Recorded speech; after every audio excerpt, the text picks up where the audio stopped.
ప్రశాంతి రెడ్డి వేమిరెడ్డి అనే నేను శాసనసభ సభ్యురాలిగా ఎన్నిక అయినందున శాసనం ద్వారా నిర్మితమైన భారత రాజ్యాంగం పట్ల నిజమైన విశ్వాసం, విధేయత చూపుతానని, భారతదేశ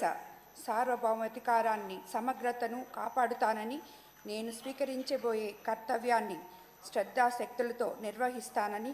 దైవ సాక్షిగా ప్రమాణం చేస్తున్నాను. ఆంధ్రప్రదేశ్ శాసనసభ సభ్యురాలినైన ప్రశాంతి వేమిరెడ్డి అనే నేను సభ నియమాలకు కట్టుబడి ఉంటానని, వాటిని అనుసరిస్తానని,